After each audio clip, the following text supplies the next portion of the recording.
আমাদের ইতিহাস হচ্ছে আমাদের রক্ত জমিন স্পর্শ করলেই শত্রু পালাতে বাধ্য হয়, এটাই হচ্ছে ইতিহাস। ওলামায়ে দেওবন্দের রক্ত যখন এই ভূমি স্পর্শ করেছিল, ব্রিটিশ লাল কুত্তারা পালাতে বাধ্য হয়েছিল। ওলামায়ে দেওবন্দের রক্ত যখন আফগানিস্তানের জমিন স্পর্শ করেছিল, রাশিয়ার শেদ ভল্লুকেরা পালাতে বাধ্য হয়েছিল। সাম্প্রতিককালে ওলামায়ে দেওবন্দের রক্ত তালিবানের শরীর হয়ে যখন আফগানিস্তানের জমিন স্পর্শ করেছে, আমেরিকা নেটো লাল কুত্তারা পালাতে বাধ্য হয়েছে। আমার ভাই সাইফুলের রক্ত যেহেতু এই জমিন স্পর্শ করেছে, আল্লাহর কসম তোমরাও পালাতে বাধ্য হবে, পালাতে বাধ্য হবে, পালাতে বাধ্য হবে।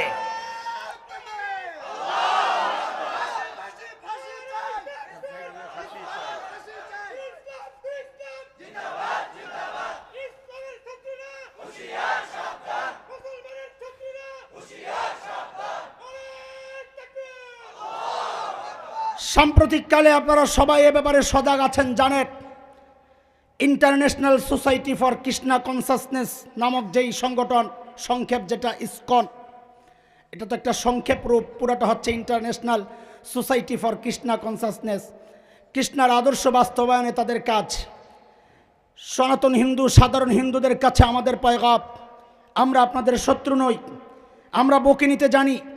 আমাদের শত শত বছরের ইতিহাস হচ্ছে সহাবস্থানের, সুন্দর সহাবস্থানের ইতিহাস। কোনো মন্দিরে এই পর্যন্ত দেখাইতে পারবেন না কোনো মাদ্রাসাওয়ালা যারা যায়া হামলা চালাইছে, মূর্তি ভেঙ্গেছে, বরং আমাদের পাহারাদারির ইতিহাস আছে, ভাঙ্গার ইতিহাস নাই।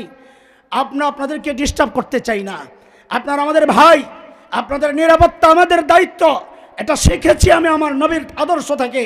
কিন্তু মনে রেখে, যদি এই সন্ত্রাসী সংগঠনের সাথে যুক্ত হয়ে আপনারাও তালে তালে নাচতে থাকেন, একটা নষ্ট ভ্রষ্ট ওই ব্রহ্মচারী যাকে গ্রেফতার করা হয়েছে, সে তো একটা শিশু যৌন নির্যাতনকারী, একটা নষ্ট মানুষ, চরিত্রহীন মানুষ।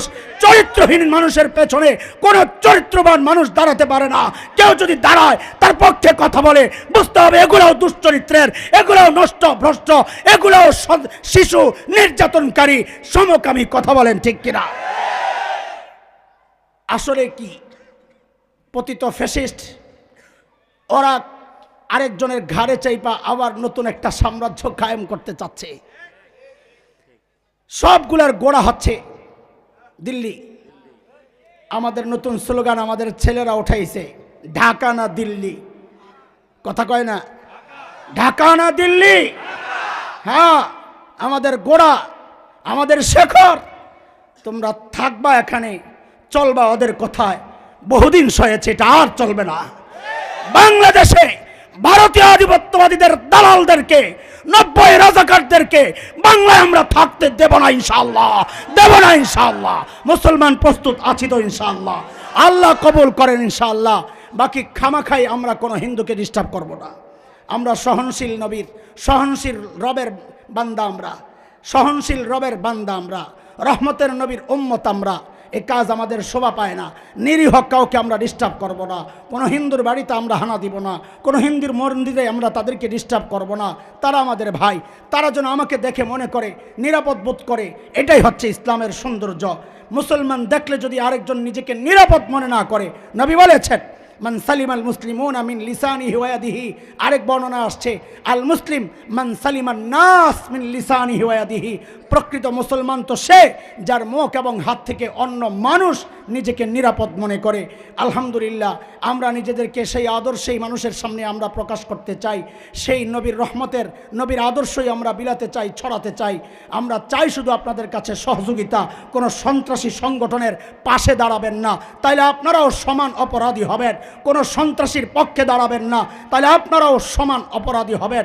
আমাদের দাবি আজকের এই সম্মেলন থেকে অনেকে দাবি ওঠান, ইসকন নিষিদ্ধ চাই। ইসকন কোনো বৈধ সংগঠন না যে তাকে নিষিদ্ধ করা হবে। বাংলাদেশে তাকে কোনো আইন করে তাকে স্বীকৃতি দেওয়া হয় নাই। এটা তো এমনি সংগঠন না, অনুমোদিত কোনো সংগঠন না। আমাদের দাবি হবে ইসকন নিষিদ্ধ নয়, ইসকনের সকল কার্যক্রম বাংলাদেশে নিষিদ্ধ করতে হবে। আপনারা সন্ত্রাসী ছাত্রলীগ নিষিদ্ধ করেছেন, অথচ স্বাধীনতা আন্দোলনে তাদের ভূমিকা ছিল, কিন্তু তারা চেঞ্জ হয়েছে, পরিবর্তন হয়েছে, সেই জন্য ওদেরকে আপনারা নিষিদ্ধ করেছেন। আমরা আপনাদেরকে সাধুবাদ জানিয়েছি, কিন্তু ইসকন তাদের কোনো ভূমিকা বাংলাদেশের এই সার্বভৌমত্বের জন্য কোনো ভূমিকা নাই, অর্থনীতিতে কোনো ভূমিকা নাই, বরং তারা কামায় এখানে ঢালে দিল্লিতে। ওরা আমাদেরকে চষে চষে খেয়ে বেড়াচ্ছে। ওদেরকে নিষিদ্ধ করতে সমস্যাটা কোথায়? বাংলাদেশে দিল্লির দালালি যারা করবে ওরা এই ব্যাপারে থমকে দাঁড়াবে। যারা দেশকে ভালোবাসবে, সার্বভৌমত্বে বিশ্বাস করবে, ইসকনের মতো এই জঙ্গি সংগঠনকে তারা সরবে না, বরদাস্ত করবে না। আমাদের একটাই দাবি, ওদের সকল কার্যক্রম বাংলাদেশে নিষিদ্ধ করতে হবে, নিষিদ্ধ করতে হবে, নিষিদ্ধ করতে হবে। এই আওয়াজ উঠায় দিতে হবে সারা দেশে ইনশাআল্লাহ।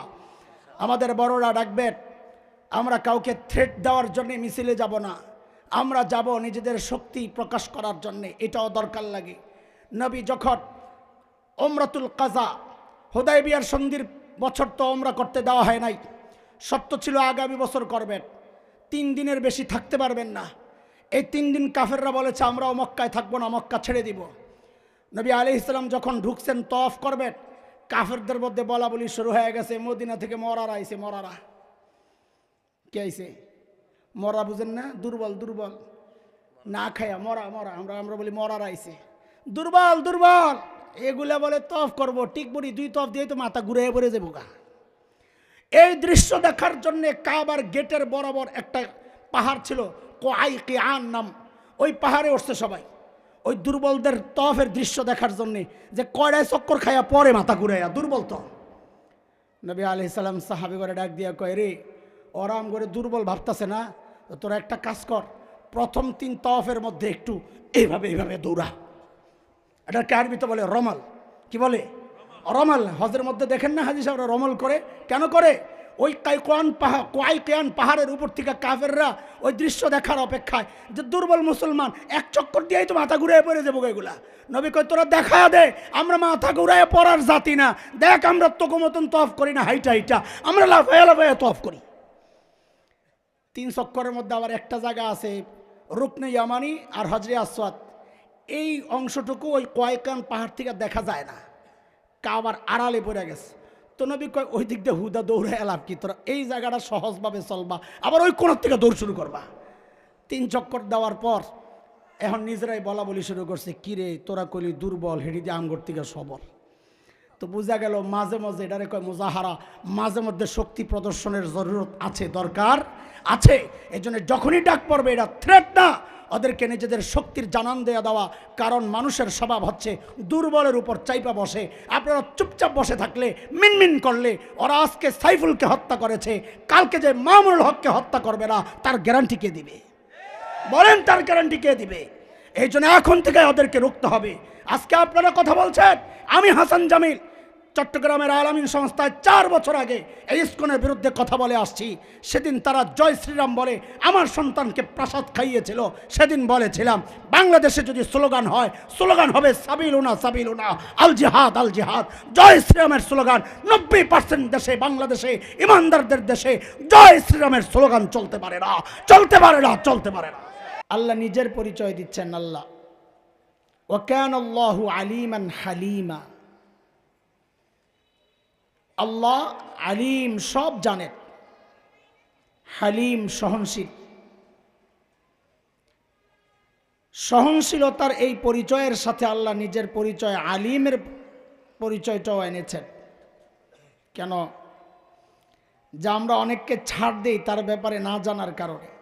ছোট্ট একটা অপরাধ দেখছি, ছেড়ে দিছি, কিন্তু আমি এমন জানি না বহু অপরাধে সে অপরাধী, জানি না। তো আল্লাহ বলেন, আমি যে সহনশীলতার পরিচয় দিচ্ছি, তোমাকে বারবার ছেড়ে দিচ্ছি, মনে করো না এটা মানুষের মতো আমি তোমার সম্পর্কে কিছু জানি না। আলিমা, আমি সব জানা সত্ত্বেও তোমার ব্যাপারে সহনশীলতার পরিচয় দিচ্ছি। দেখেন না, হযরত আদম আলাইহিস সালামের একটু ভুল হয়েছে, গুনাহ না, কি বলেন একটু আকীদার ব্যাপার এটা বলেন। আদম আলাইহিস সালাম কি করছেন? না গুনাহ করছেন?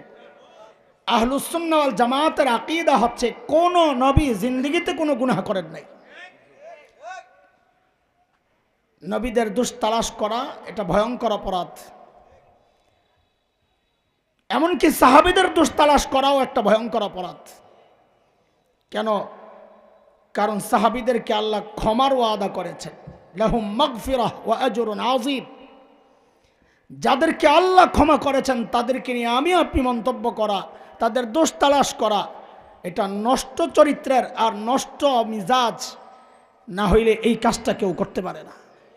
স্বভাব সমস্যা, সহজ কথায় যদি বলি, ওটা একটা আস্থা অসভ্য যারা সাহাবীদের দোষ তালাশ করে। কোন নবী কোনো গুনাহ করেন নাই, কাজী হযরত আদমও কোনো গুনাহ, এটা আমাদের আকীদা। আদম আল্লাহর হুকুম অমান্য করেছেন, এটা ঠিক আছে। আল্লাহর হুকুম অমান্য হইলেই যে গুনাহ হয় ব্যাপারটা এমন না। রোজা রাইখা কেউ যদি ভুলে খেয়ে ফেলে তার রোজা ভাঙ্গে, গুনাহ তো হয়, তাই না? কথা বলে না? এমনভাবে বলছি যে ভয় পেয়ে গেছে। গুনাহ হয়, ভুলে খাইলে গুনাহ হয়, কিন্তু আল্লাহর হুকুম অমান্য হয়েছে কিনা, রোজা রাইখা খাওয়া নিষেধ কিনা, তো বোঝা গেল সবসময় আল্লাহর হুকুম অমান্য হইলেই গুনাহ হয় না। দেখতে হবে এটা দিল থেকে ইচ্ছা কইরা করছে কিনা অমান্যটা। আদম ইচ্ছা করে করেন নাই, বলে আপনি কেমনে জানলেন? বলে আমি কোত্থেকে জানবো? যিনি জানেন তিনি বলেছেন, ফানাসিয়া আদম ওয়ালাম নাজিদ লাহু আজমা। আদম কাজটা ভুল করে করেছে, আমি দেখেছি, এটা ইচ্ছা করে করে নাই, বলতেছেন কে? তারপরেও আল্লাহ কি করছেন? আমার বাবাকে ঘর থেকে বের করে দিয়েছেন, আমার মারে ঘর থেকে বের করে দিয়েছেন, অথচ আল্লাহ নিজে বলতেছেন ইচ্ছা করে করে নাই। তারপরও একটা নগদ সতর্কতা, ঘর থেকে বের করে দিয়েছেন, কাপড় চোপড় খুলে রাখছেন। বেইজ্জতি না? কাপড় চোপড় খোলা এটা কম বেইজ্জতি? এটাও হয়েছে আমার বাবা মার উপর দিয়ে গেছে শয়তানের কারণে, শয়তান করাইছে। সূরা আরাফ 26 আয়াত আল্লাহ বলতেছেন, ইয়া বানি আদম লা ইফতিনান্নাকুমুশ শাইতান কামা আখরাজা আবাওয়াইকুম মিনাল জান্নাহ ينزع عنهما لباسهما ليريهما سوآتهما إنه يراكم هو وقبيله من حيث لا ترونهم إنا جعلنا الشياطين أولياء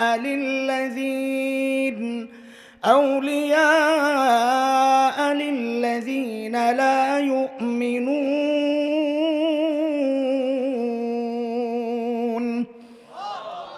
আল্লাহ আমার বাবা মাকে ঘর থেকে বের করছেন কি করেন নাই? জান্নাত থেকে বের করছেন কি করেন নাই? আমাদের ঠিকানা কোথায়? আসল ঠিকানা কোথায় বলেন? কোথায়? না জঙ্গল? যাদের ঠিকানা জঙ্গল ওরা জঙ্গলে যাক, যারা বান্দরের পুত ওরা জঙ্গল থেকে আইছে, আমরা নবীর সন্তান, আমরা জান্নাত থেকে আসছি। কি বলেন? কি বলেন? আমাদের ঠিকানা কোথায়? ওই যে মাঝে মধ্যে আপনারা স্লোগান দেন না, নাস্তিকদের বাড়িঘর জ্বালায় দাও, পোড়ায় দাও, কি জানি কোন আস্তানা, আস্তানা নাস্তিকদের আস্তানা। তো আমার একজন জিজ্ঞেস করে, হুজুর ওকে আস্তানা জ্বালায় টেলাই দিলে ওরা থাকবো কই?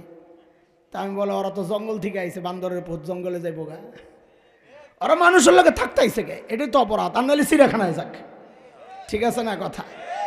বান্দরের পোলাপাইন আবার মানুষের লগে থাকতে আসবে কেন? এই জন্যই তো আমাকে পোলাপাইন জ্বালাইতে যায় যে বান্দর থাকতে পারবি না। বিষয়টা না। দেখেন আমার বাবা মা আল্লাহ বলছেন তারা ইচ্ছা করে করে নাই, তারপরও ঘর থেকে বের করে দিয়েছেন, তারপরও কাপড় চোপড় খুলে ফেলছেন।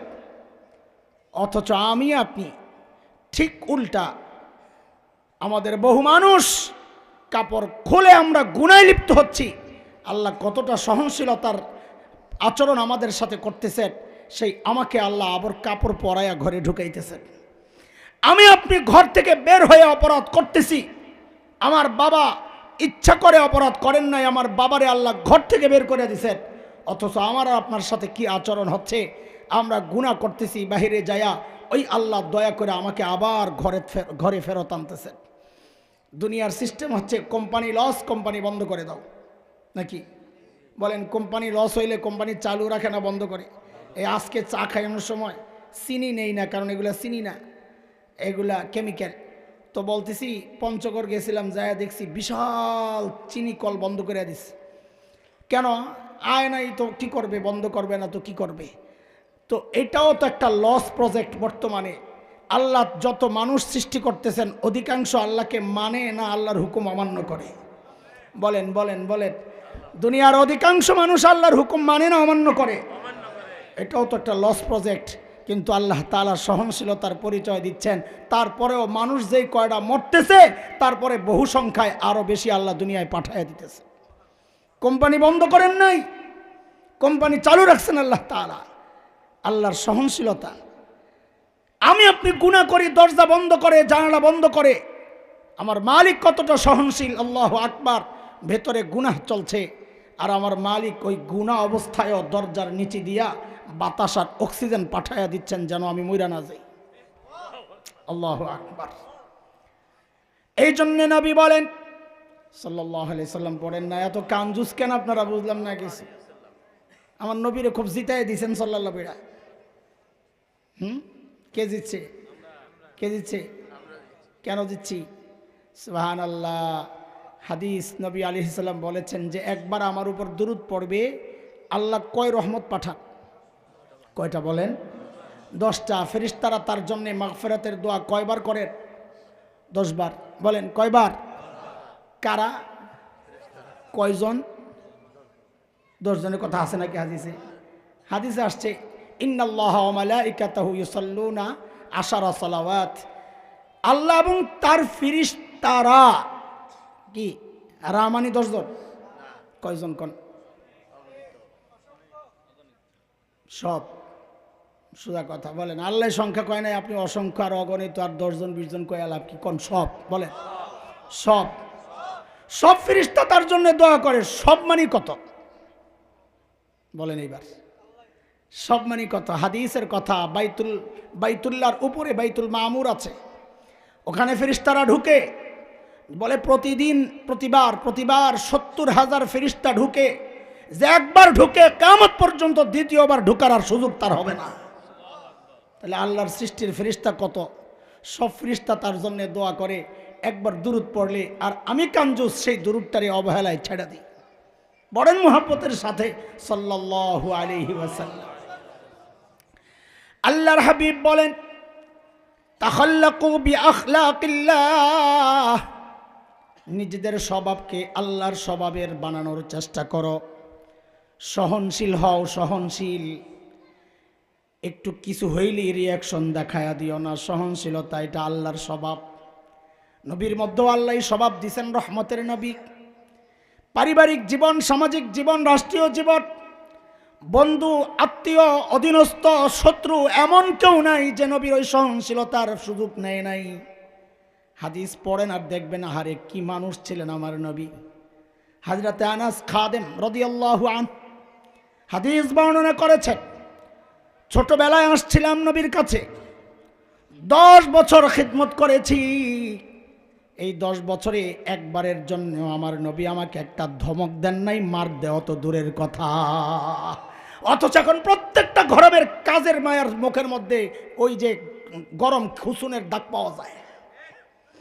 অধিকাংশ ঘরে এই নির্যাতন চলছে। বাচ্চাদেরকে কাজ করায়, হাতের মধ্যে গরম খুচুনের দাগ দেয়, একটু এদিক সেদিক হয়ে গেলে তাকে শাস্তি দেয়। এমন ঘটনা হচ্ছে কিনা বলেন? আবার নাম দেয় নবীর উম্মত।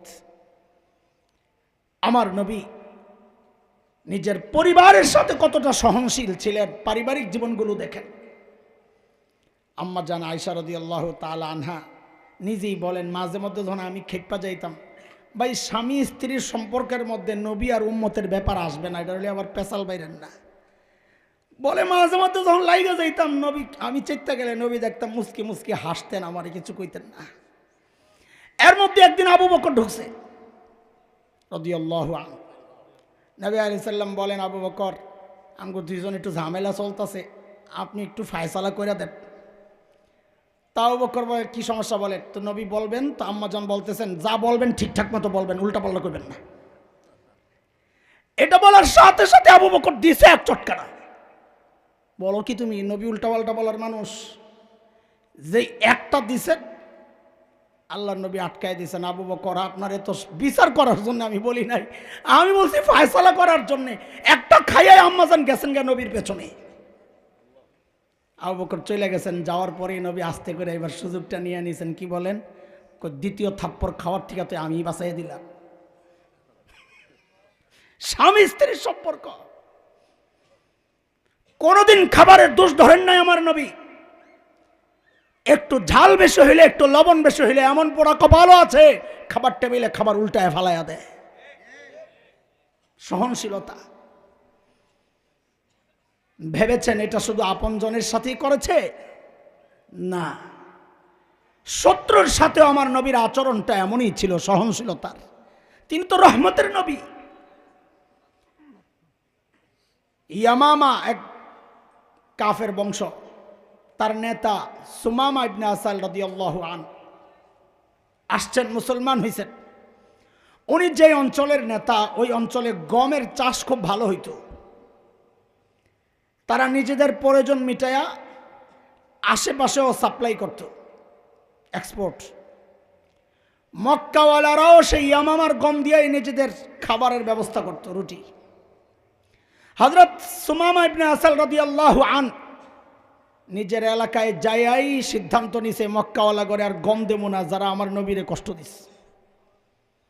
ওই যে এখন যেমন মাঝে মাঝে পেজ বন্ধ করে দেওয়ার হুমকি আসে না, কিছু হইলেই তো আমগরে হুমকি দেয়, পেজ বন্ধ করে দেবো, গরু বন্ধ করে দেবো, বেড়া আমগোটা বন্ধ করলে তোরা না খায়া মরবি। এখানে মদ্যপকীদের কারণে আমাদের সমাজের মানুষের সমস্যা। নাহলে বাংলাদেশের যেই পেঁয়াজ উৎপাদন হয় এগুলা সংরক্ষণ করলে আমরা নিজেদের চাহিদা মিটায় বিদেশে এক্সপোর্ট করতে পারবো, এবং আমাদের কোয়ালিটিও ভালো। অত বড় পেঁয়াজ দিলে তরকারির যে অবস্থা, ছোট্ট একটা পেঁয়াজ দিলে তার চেয়ে আরো ভালো অবস্থা হয়। দেখেন নাই, ইন্ডিয়ান পেঁয়াজ কাটবেন যে চোখের পানি বের হয় না, দেশি পেঁয়াজ কাটতে দেখেন নাকের পানি, চোখের পানি সবটি বের হয়। জিনিস ছোট, আল্লাহ বরকত দিছেন। আমি তো বলি আমার এই জমিন সারা দুনিয়ার মধ্যে একটা শ্রেষ্ঠ জমিন। কোন লাইন আপনি দেখবেন, ফসল বলেন, ফল বলেন, দুনিয়ার কত রকমের ফল আল্লাহ খাওয়াইছে। অনেক ডোলপিডানি মনে করেন না, আমি এটা বলতো ইতস্ত লাগে, পরে ডল লাগে একটু একটু কই। আবুধাবির প্রেসিডেন্টের মেহমানও তো আল্লাহ বানাইছেন, শত শত রকমের ফল দস্তরখানে। রমজান এক মাস ইফতারির মধ্যে দিয়ে রাখছে শত শত রকমের ফল। কয়ডানের মতো যেটা যেটা একটু অপরিচিত লাগে ওটা লইয়া না খাইয়া আবার আস্তে ফালাইয়া দিছি। কি এটি বলে ফল, এটি মানুষে খায়। একদিন দেখি বড় একটা টুকরির মধ্যে লিচু রাখা, আজকে কলিটা ঠান্ডা আমার, যাইয়া এক প্লেট লিচু লইছি, আজকে খামো ইচ্ছা মতো। হায় আল্লাহ, এসে একটা ছিল্লা মুখে দিয়া কই থুর খোদা, এটা কি খাইলাম আমি। তাড়াতাড়ি নিয়ে আবার জাগাত রেখে আইছি। তখন দেশের কথা মনে পড়ছে, আরে আমার দেশের আম মুখে দিলে কি মজা। বিদেশের আম খাই মিষ্টি চিনির মতো, কিন্তু কোনো স্বাদ নাই। আমার দেশের আম যদি টক হয় তাও একটা আলাদা স্বাদ আছে। কথা বলে আমি বলি, আমাদের দেশের এই যে নরসিংদী অঞ্চলের যে কলাগুলো যদি গাছ পাকা হয়, দুনিয়ার কোনো কলা এত মজা না। খায়া দেখেন, পরীক্ষা করে দেখেন। আমরা যখন ভারতে দেওবন্দে খালি তো মহিষের গোস্ত আর ডাইল খাইতে খাইতে অবস্থা কাহিল। মাছ খাইতে খুব মন চায়, আমরা তো মাছ খাওয়া মানুষ। ওইটা দেওবন্দের হুজুররাও জানে। ভর্তি হইতে গেছি হায়দ্রাবাদের ঠিকানা, দেশের ঠিকানায় তো ভর্তি হওয়া যায় না। 1 বছরের ভিসা নিয়ে ভর্তি হইয়া পইরাটেরা আবার ভিসা থাকতে থাকতে এরপরে আবার ভিসা লাগে, আবার যাওয়া ওই সময়। তো কাহা চায় হো? হায়দ্রাবাদ সে। मछली खाते हो हैदराबाद से आते हो, বুঝতে লিছে। তো একদিন একজনে বলতেছে, রে ভাই মাছ খাবি? হ্যাঁ, একটা পুকুর আছে দূরে, ওখানে অনেক মাছ পাওয়া যাবে, কিন্তু সমস্যা একটা। বলে কি? বলে জোক আছে মাছের চেয়ে বেশি। জোক চিনেন না? আমার লগে কয়টা আছে, ভাই জোক মুখ যাই হোক মাছ ধরতে যাবো। এক বিহারি ছাত্র ছিল, ওর কাছে জাল ছিল, জাল। ওর জাল নিয়ে সবাই রওনা দিছি। আমি নামি না, বাপরে বাপ, জোকের গন্ধ শুনলেই তো আমার গা শুকায়া যায়, নাম মুখের থেকে।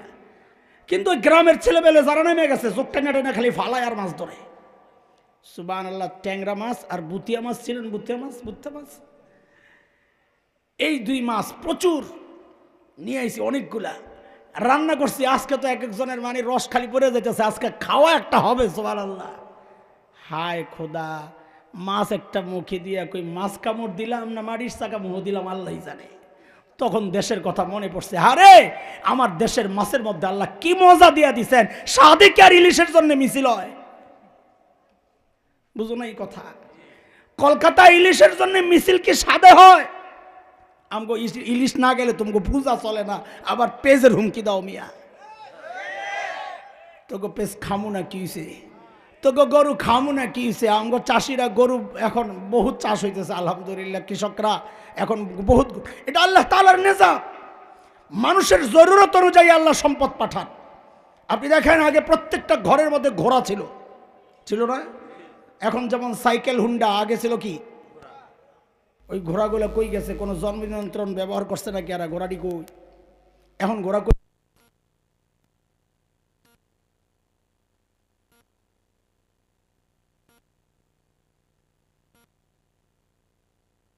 কুদরতের ফয়সালা, ঘোড়ার জরুরত শেষ, আল্লাহ ওঠে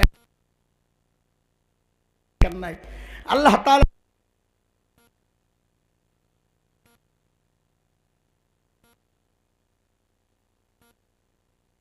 খাবার বাড়ছে না কমছে? কোন তো 20 বছর আগের অবস্থা ছিল কি?